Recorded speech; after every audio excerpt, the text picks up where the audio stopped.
Marami din akong nakasama na ibang lahi na mga katrabaho. So, para siyang si Boots Anson Roa. Yan, kung natatandaan niyo po siya. Sa Calgary, yung sa Saddletown, dun siya. Ako naman, bababa sa Randall-Horn. So, sabi ko, nagtataka ko na bakit nasa malayong place yung kanyang work sa kanyang bahay. And sabi niya nga, nahihirapan siyang maghanap ng trabaho doon. Nag-try siya mag-apply sa mga Walmart. Sabi niya, hindi daw siya tinatanggap dahil ang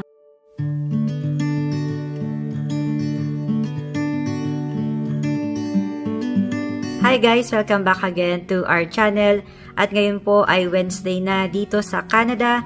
At ang oras po ngayon ay alas 12 ng tanghali. Naalala ko guys, nung mga panahon na nagtatrabaho pa ako. And kung gusto po ninyong mapanood yung aking experience sa pagtatrabaho noon as newcomer, meron po ako nagawang video and hindi ko man na-document ng mismong panahon na yon dahil po hindi ako nagwa-vlog pa noon. Dahil medyo hindi ko kaya.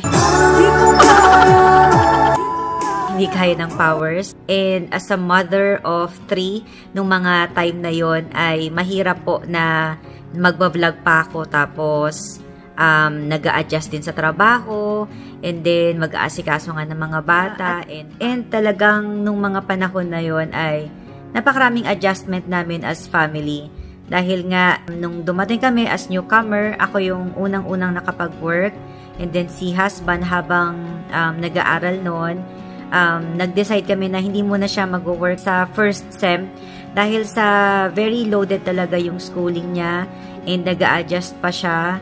So talagang hindi kaya na makapag-work pa siya. And na-heads up din siya ng kanyang school na wag munang kumuha talaga ng part-time dahil mabigat ang unang sem.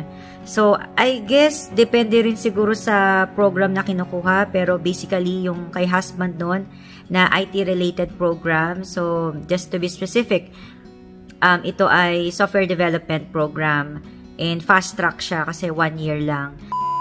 And in-advise din talaga ng kanilang school na wag munang kumuha ng part-time job dahil mabigat yung first sem.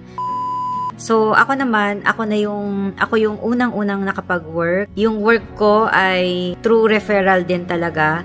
And talaga masasabi ko na sa Canada, big thing din ang mga referrals. Especially kung mga trabaho sa mga fast food or mga hindi naman kailangan ng mga may work experience. Pero yeah, there are times na nag-workout din talaga ang referral sa mga iba't ibang entry levels or iba't ibang mga professional job. At ayun nga, nung nag-work na ako, marami din akong nakasama na ibang lahi na mga katrabaho. And naalala ko nga na meron akong kasabay nun pagka umuwi kami. So, para siyang si Boots Anson Roa. Yan, kung natatandaan niyo po siya. Isang batikan na ating actress sa Pilipinas. So, nakakasabay ko siya sa locker room. Hindi ko na rin matandaan paano kami naging connect or paano kami naging magkakilala. Anyhow, nung nagkakasabay kami pagka papasok na dun sa dressing room or yun yung aming parang area ng mga staff pagka darating siya or pagpaalis naman, ganun din. And madalas ko siyang nakakasabay pagka uwian na. So, nagkataon naman na same direction kami. Bali, nagtitrain kami noon sa Calgary Sea Train. Tapos, same direction, papunta ng northeast. Kung familiar po kayo sa Calgary, yung sa Saddletown, dun siya. Ako naman, bababa sa Randall-Horn. So, mauuna ako na bababa sa kanya. And then, nagkakakwentuhan kami. Tapos, ayun, nalaman ko na she's from Afghanistan. Pero matagal na siya sa Canada. Talagang dekada na. At talagang matagal na, yun. And sabi ko, bakit po kayo nag-work dito sa other side? Kasi, kumbaga, ang dami ng nalagpasan niya. Tapos, kailangan niya magbiyahe ng 1.5. And, syempre, balikan. It's gonna be total of 3 hours a day. Tapos, minsan, ang oras lang niya ay part-time hours, 4 hours lang. So sabi ko, nagtataka ko na bakit nasa malayong place yung kanyang work sa kanyang bahay. Kasi after ng train, magbabas pa siya. So 30 minutes bus ride pa daw. And malayo yun guys, malayo ang 30 minutes. And to think na ano na yun, after na yun ng train, bus naman siya for 30 minutes. Hindi daw siya makapag-apply ng trabaho sa mga establishments, Walmart na malapit, or any establishments basically. Kasi daw, ang hinahire lang daw ay ang mga Indians. And sabi niya nga na matagal na siyang nagtatry na makalipat ng work kasi nga malayo. Malayo talaga kasi from northeast siya, mapupunta siya ng southwest area in araw-araw na biyahe. Tas sometimes nga 4 hours lang yung oras niya. I'm not sure kung meron pa siyang other full-time job na malapit doon. But basically sabi niya nga, yun ang kanyang traveling hours mula sa bahay papunta sa aming workplace sa southwest area noon. And sabi niya nga, nahihirapan siyang maghanap ng trabaho doon. Nag-try siya mag-apply sa mga Walmart. Sabi niya, hindi daw siya tinatanggap dahil ang kadalasan na nandun na hinahire, at nakikita ko rin talaga kasi natira din nga po kami sa northeast area, ay kung itong certain na mga race na to, sila lang talaga yung ganong same race lang din yung i-hire nila. And meron na namang isang situation na na-encounter ko ito. That was December noon. Nagpapapalit kami ng gulong. Nasa kasa yung sasakyan noon. At nagpapalit ng winter tires. And then, merong umiikot na nag-aalok ng triangle card. So, familiar na po siguro kayo doon sa mga nakatira dito sa Canada. So, para magkaroon ng Canadian Tire na card. And then, merong isang customer na naghihintay din doon. Naka-suit siya, ganyan, Americana, ganyan. And lalaki siya. So, nilapitan siya ng nag-aalok ng triangle card. And actually, yung naka-Americana na yon ay katabi ko lang. Meron kaming isang space in between, pero basically para magkatabi lang kami. May space nga lang. And then, naririnig ko yung conversation. So, nilapitan siya ng nagtitinda ng triangle card.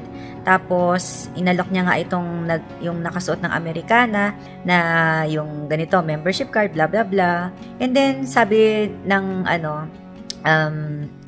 naka-Americana, after ng kanilang topic ng conversation nila about sa card, sabi niya, you know what, ganon, pwede ka mag-apply sa amin kasi naghahanap din ako ng mga staff ng katulad natin, you know, na mas madaling makapagtrabaho kung sila daw. Yung parang kalahi nila. And then, hindi nagsalita yung nag-offer ng triangle card. Hindi siya nagsalita talaga.